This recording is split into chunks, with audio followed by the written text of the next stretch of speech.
es una guerra?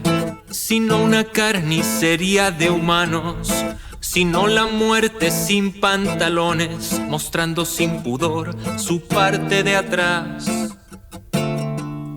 Sino unos hijos abandonados, sino un hermano asesinado y ojos de madre secos de tanto llorar. ¿Qué es una guerra? Sino un demonio que sin piedad acaba con cualquier sociedad, quinta pata del gato del progreso mundial. Demostración de que algo anda mal, cáncer letal de la humanidad, burla de un Dios que se hace loco sin más. ¿Qué es una guerra sino la locura de los cuerdos? ¿Qué es una guerra sino el desperdicio de los muertos? ¿Qué es una guerra sino hipocresía de los buenos? ¿Qué es una guerra? Suicidio brutal de la humanidad. ¿Qué es una guerra sino el cinismo del que dirige y el sacrificio del que combate, muerte patrocinada por la desigualdad? El patriotismo elevado al ciento, la miseria al servicio del miedo, la libertad solo un concepto más. ¿Qué es una guerra sino excremento del capital? Desbordamiento de las cloacas, falta de previsión de la necesidad. Intento vano de hacer el bien, ceguera hacia el pasado también, oídos sordos a la realidad. ¿Qué es una guerra sino la locura de los cuerdos?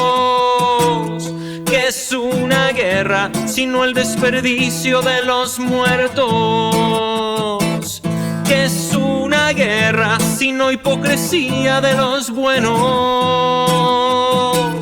¿Qué es una guerra sino el suicidio brutal de la humanidad?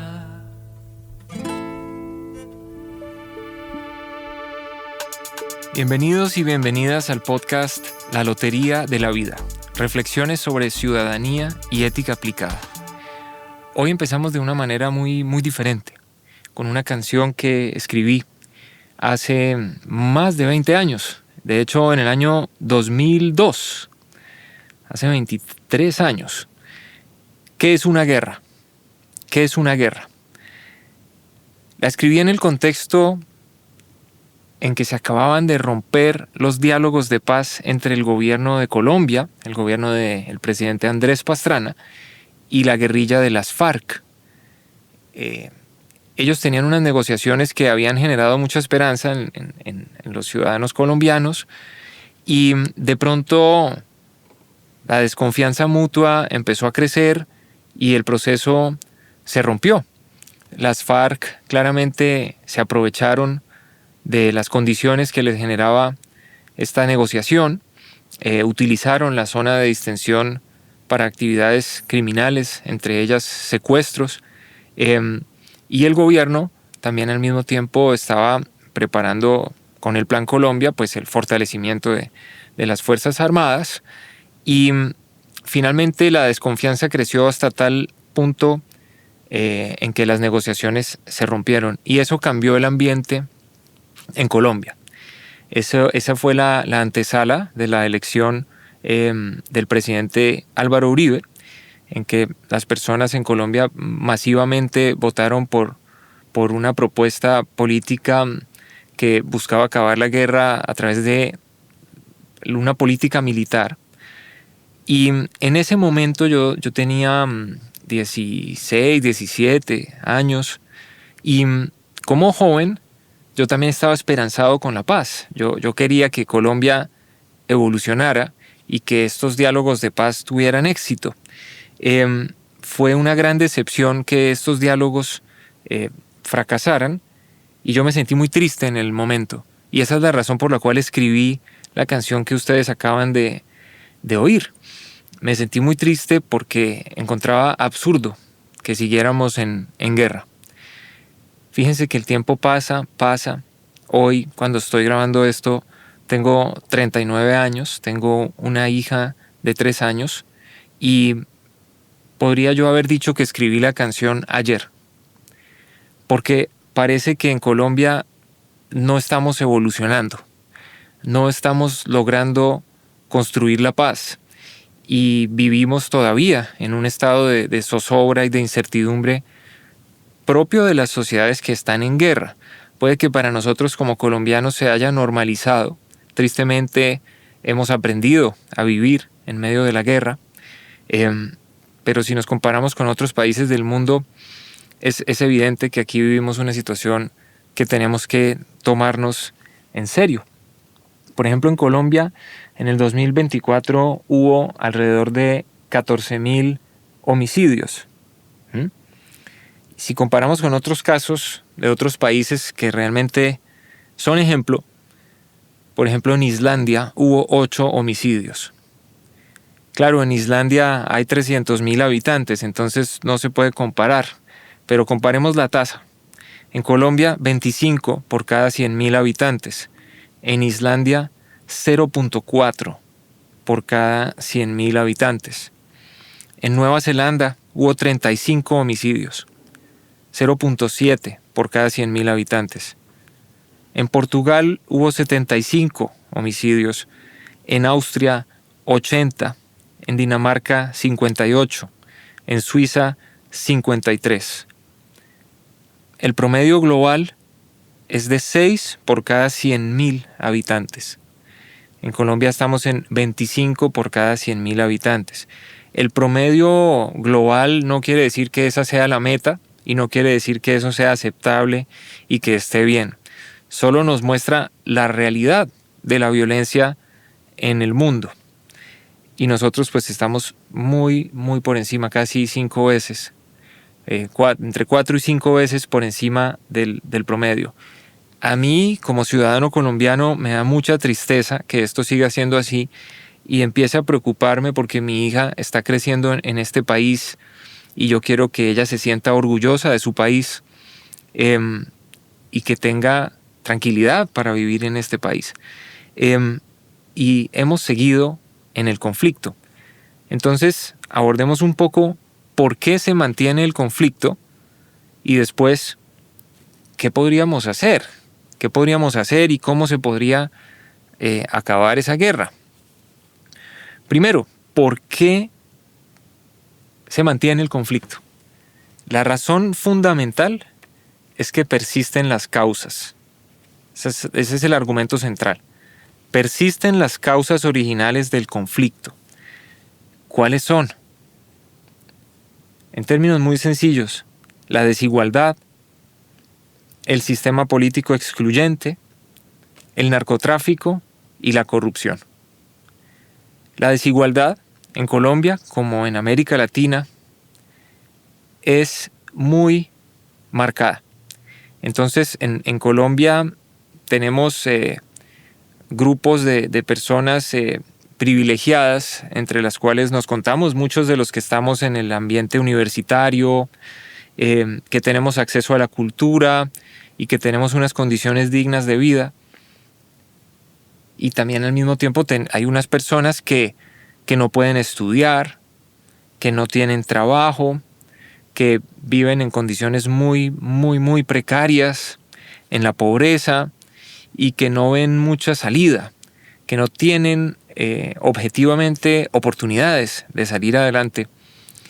Y muchos jóvenes que crecen en esos ambientes terminan alimentando la guerra, terminan dedicándose a la guerra, trabajando en pandillas, en grupos armados ilegales, entrando en el narcotráfico. Todo eso está mezclado y nunca en su vida salen de eso, porque una vez que se entra en la criminalidad es muy difícil salir, pero la sociedad no les da las oportunidades, no se les presentan las oportunidades.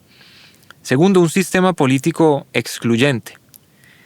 Colombia ha tenido un sistema político dominado por unas élites centrales en Bogotá y también élites regionales, que en general son las mismas personas que tienen mayor participación en la economía, que son más prósperos y que terminan controlando también el Estado y la política. Y algunas de esas personas incluso tienen muy, muy buena intención. Otros no, pero el punto es que el sistema político excluyente lo que significa en la realidad es que unas muy pocas personas gobiernan el país, toman las decisiones sobre lo público y la gran mayoría de la población no tiene nada que ver.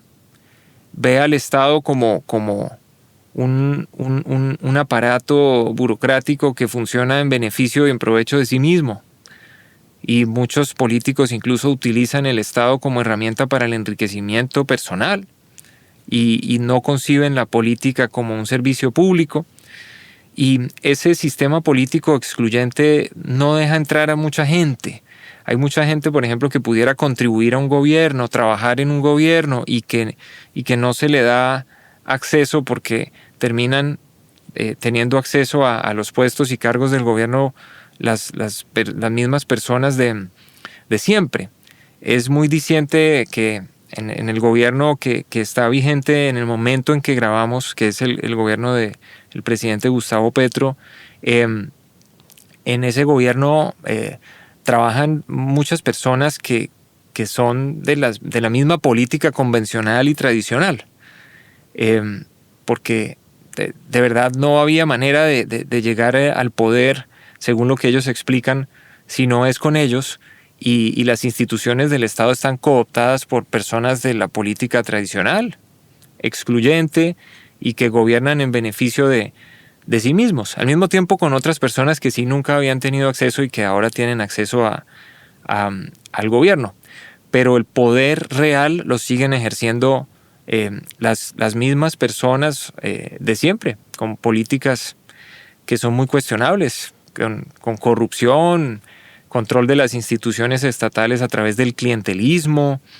Eso está sucediendo, aún en un gobierno que se supone que debía abrir ese sistema político para incluir a muchas nuevas personas. Si uno piensa también en los cargos de elección popular, entonces también sucede que la financiación de las campañas es descomunal para una persona normal. Financiar una campaña política a un consejo, a una alcaldía, al Congreso de la República, se vuelve algo pues que tiene muchas barreras de entrada porque se necesita mucho dinero para poder hacer eso, y la gente normal, ciudadanos y ciudadanas comunes y corrientes, pues tienen la puerta cerrada ante eso, porque sencillamente ni siquiera toman la decisión porque no es fácil para ellos obtener una financiación así, y eso es un círculo vicioso también, el sistema político excluyente. Entonces uno ve, por ejemplo, congresistas que no tienen mucho que ver realmente con sus propios electores, con la sociedad a la que representan, por ejemplo, la región a la que representan, que viven como en otro mundo separado del mundo normal de los ciudadanos, y uno ve que cosas que deberían hacerse no se hacen, obras públicas que se necesitan y que son evidentes no se hacen otras cosas que de pronto no, pues a los ciudadanos no les parecen tan necesarias, como si la política estuviera totalmente separada de la realidad de los ciudadanos. Eso es lo que yo quiero llamar sistema político excluyente. Tercero, el narcotráfico. Entonces, el narcotráfico uno no sabe si llamarlo una causa o una consecuencia, pero en este momento analicémoslo como una causa. El narcotráfico es el motor económico del conflicto armado. Todos los grupos armados ilegales se financian con el narcotráfico. Y Colombia, y esto es algo que en el mundo se sabe, Colombia es de los países más importantes, entre comillas, en el narcotráfico. Es decir, Es un país que realmente tiene una participación mundial muy importante en el narcotráfico y esto financia a todos los grupos armados. Financian ejércitos, financian cargamentos de armas. El narcotráfico sigue alimentando la guerra y es una de las razones por las cuales al momento de escribir la canción, si comparamos con hoy, pues no es muy diferente. El narcotráfico sigue vigente, pasan las décadas, pasan los gobiernos y Colombia sigue siendo un país protagonista en narcotráfico y es un dinero que viene rápido, es un dinero que, digamos, despierta las ambiciones de la gente en las regiones, despierta las ambiciones de los jóvenes que lo ven como una salida fácil, que no es fácil, pero lo ven como una salida fácil ante una sociedad que no les da oportunidades, una sociedad que les pone un muro, ese es el muro de las oportunidades, y la única puerta que les abre es la del narcotráfico, cuando debería tener muchas más puertas abiertas. Finalmente, la cuarta causa es la corrupción. La corrupción, que tiene que ver con las anteriores, es una maldición para Colombia, porque la corrupción es la que hace que el Estado y la acción pública no sean efectivos para resolver los problemas de la ciudadanía y para enfocar al país en un camino de desarrollo y de desarrollo humano. La corrupción es la que hace que no pase nada. Cuando uno tiene la percepción como ciudadano de que han pasado 2 gobiernos y no ha sucedido nada, yo creo que a muchas personas que ya tienen más de 30 años les ha pasado esto, que ven un gobierno y tienen mucha esperanza, ven el siguiente y tienen mucha esperanza, ven el siguiente y tienen mucha esperanza, ya hay 12 años y no pasa mucho y no progresamos mucho. Y de pronto progresamos en algunos aspectos notorios, como en la tecnología, etcétera, pero en los grandes problemas que tiene Colombia, pues no progresamos. Y el ejemplo de la guerra es el peor de todos, porque nosotros nos hemos ilusionado muchas veces. Hemos tenido negociaciones de paz, hemos tenido una política militar de seguridad democrática, hemos tenido luego negociaciones de paz otra vez, un acuerdo de paz firmado que era algo que generaba mucha esperanza.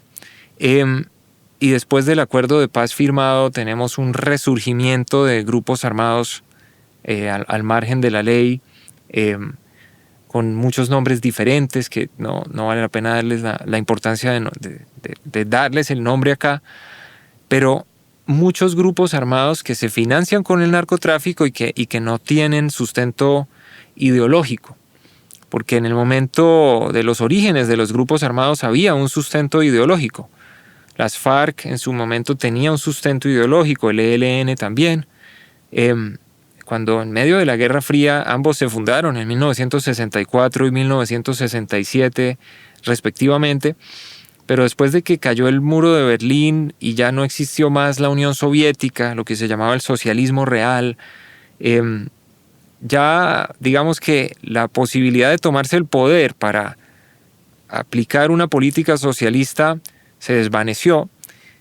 Muchos movimientos se desmovilizaron y eso fue lo correcto. En muchos países del mundo se desmovilizaron, formaron partidos políticos. Ese es el ejemplo del M-19 en Colombia. El EPL también lo hizo, una facción del ELN también. Se metieron a la política democrática, lo cual es muy válido, pero otros se quedaron en la guerra y perdieron también ese sustento político en el sentido en el que cualquier ciudadano puede darse cuenta de que a ellos no les interesa realmente que haya progreso social o establecer el socialismo, sino que están ahí en una lógica de captar rentas. Hay un estudio del Banco Mundial muy interesante, Paul Collier y Anke Hoefler, que incluye 64 conflictos, entre ellos el de Colombia, y se dan cuenta de unas regularidades, unas cosas constantes. Los grupos armados se establecían en las áreas más ricas de los países, no en las más pobres, en las más ricas en términos de recursos naturales, donde había petróleo, donde había esmeraldas, donde hay diamantes, en el caso de África, donde hay coca, en el caso de Colombia, y se establecen también donde hay negocios legales, como palma, como ganadería. ¿Por qué? Porque ahí es donde pueden extorsionar, ahí es donde pueden secuestrar, ahí es donde pueden sacar recursos, y en algunas zonas en donde se controla el narcotráfico. Entonces se establecen en zonas que tienen todo para controlar el narcotráfico, cerca de los océanos, en zonas muy, muy lejanas de la presencia del Estado. Y todo eso permea el sistema político. Todo eso permea el sistema político.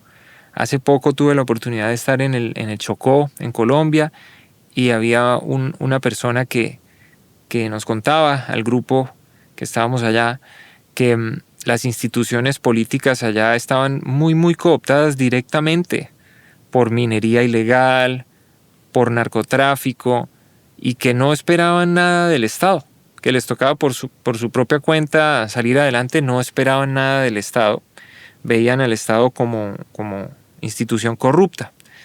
Entonces ya ven, la desigualdad que se mantiene, el sistema político excluyente, el narcotráfico, la corrupción. Ahora, es interesante ver en estos ejemplos que mencioné de países pacíficos, ¿qué tienen en común esos países que podamos tomar como ejemplo en países como el nuestro? Interesante. Terminemos con eso. Instituciones sólidas y confiables. Entonces, por ejemplo, los últimos premios Nobel de Economía, Robinson, Acemoglu, ellos insisten mucho en que la base del desarrollo son las instituciones sólidas y confiables, instituciones que sirvan realmente al bien común. Si nosotros logramos eso, avanzamos. Altos niveles de igualdad y cohesión social. En esos países hay mucha mayor igualdad económica. Las personas son mucho más cercanas en términos de su estilo de vida, las preocupaciones que tienen, y por lo tanto hay mucha más cohesión social. Se ve al otro, no se lo ve como un enemigo, no se lo ve como alguien que vive en otro mundo o en otro planeta o como una amenaza, sino como un vecino con el que puedo trabajar en equipo, con el que puedo convivir. Mucha cohesión social. Hay también sistemas educativos universales y de calidad. Esto es muy importante para Colombia, que pensemos esto, porque es con la educación que estamos reproduciendo las desigualdades, con las enormes brechas que tenemos entre la educación privada y la educación pública. Si bien las dos formas de educación pueden coexistir, un sistema mixto es perfectamente posible, pero debemos reducir las brechas, que estudiar en las instituciones públicas sea tan bueno como estudiar en las instituciones privadas es esencial para lograr la paz en Colombia. Salud mental y servicios de protección social accesibles. Eso también es una constante. En estos momentos los jóvenes enfrentan muchas preocupaciones que en otras generaciones no se enfrentaban, entre ellos la incertidumbre económica sobre el futuro. Es muy importante que exista esa red de servicios sociales accesibles. Políticas de control de armas, por ejemplo. En esos países, todos los que acabo de citar, hay políticas de control de armas. Es decir, no se permite que cualquier ciudadano ande por ahí con un arma. El Estado tiene el monopolio del uso de las armas, ¿sí? También se le pone mucha atención a la violencia doméstica, que no, porque ahí es donde comienza la guerra, ahí, en la casa. También hay medios de comunicación responsables y cultura cívica. Medios de comunicación con personas que trabajan en ellos, que son estudiosos, rigurosos, que explican cómo es, que dan los hechos, que buscan la objetividad, que no están buscando atención a cualquier precio, que no están incentivando el odio. Y también hay cultura cívica entre las personas para poder dialogar en paz, para poder deliberar, para poder opinar. Es importante que haya esto, medios de comunicación responsables y cultura cívica. También en esos países hay una altísima participación ciudadana y una real democracia deliberativa. Esta altísima participación ciudadana es muy, muy importante porque es lo que garantiza que de verdad el Estado y las instituciones públicas estén al servicio de la ciudadanía y que la gente las sienta como suyas, que es una de las condiciones del desarrollo. También hay unos modelos policiales centrados en la prevención y la proximidad, no solamente en el castigo y la represión cuando ya ocurrieron los delitos, los crímenes, sino la prevención y la proximidad, es decir, que uno se acerca a un agente de policía como alguien que realmente le puede ayudar, como alguien que realmente está interesado en la convivencia y no una sociedad en donde nos dividimos, ¿sí? Y los policías son los enemigos o para otros son los amigos, pero es porque hay otros enemigos. Estos modelos policiales pueden evolucionar también mucho para la prevención, la proximidad, la convivencia. En esos países también hay baja impunidad. Entonces, es un hecho que cuando ocurren acciones criminales son castigadas. Ocurren pocas y pocas veces, pero cuando ocurren son castigadas. Y finalmente hay dos factores que son con los que quiero cerrar. Uno, políticas de urbanismo y espacio público incluyente. Eso es muy importante. En Latinoamérica en general, pero en Colombia en particular, hemos generado unas ciudades en donde estamos totalmente divididos. No tenemos muchos espacios públicos para compartir, no tenemos muchos espacios en donde nos reunamos las personas de todos los distintos sectores de la ciudad. Estamos segmentados, fragmentados, y de hecho Michael Sandel, uno de los grandes filósofos políticos de nuestros tiempos, insiste mucho en que para recuperar la democracia y la convivencia social debemos propiciar estos espacios públicos donde todos nos encontramos en algún momento. En estos momentos de la historia en América Latina eso está sucediendo un poco en los centros comerciales, pero no hay que olvidar que los centros comerciales son comerciales. O sea, hay que ir, hay que gastar dinero. También tienen que haber unos lugares así públicos que no dependan de la capacidad que tiene la gente de gastar y donde podemos cruzarnos. En países como los que acabo de citar están los parques públicos, está el metro, hay instalaciones deportivas públicas, piscinas públicas, saunas en el caso de los países escandinavos. O sea, hay muchos espacios. Si ustedes van a cualquier ciudad europea, hay mucho que sucede en la vía pública. Incluso los restaurantes tienen las mesas en la vía pública y eso es bien visto, no es mal visto. O sea, espacios donde todos podemos compartir. Y el último factor, una economía estable y próspera y bajo desempleo juvenil. Porque no se nos puede olvidar que la guerra se alimenta de los jóvenes y de las ambiciones y de las ilusiones. Porque los jóvenes, cuando no tienen algo útil para la sociedad que hacer, cuando no tienen posibilidades de realización personal, de realizarse realmente como personas, como profesionales, pues muy fácilmente pueden caer en replicar la guerra, en entrar en estos grupos armados. Entonces, ahí hay algunas pistas que nos dan los países más pacíficos del mundo y que podrían servirnos a nosotros los colombianos para identificar las acciones que podemos hacer para acabar la guerra en Colombia. No es fácil, pero sería muy triste encontrarnos otra vez dentro de 25 años. Dentro de 25 años yo debería tener 64. Mi hija debería tener 28 y encontrarnos con que seguimos hablando de cómo resolver la guerra en Colombia. Gracias a todas y todos y nos vemos a la próxima.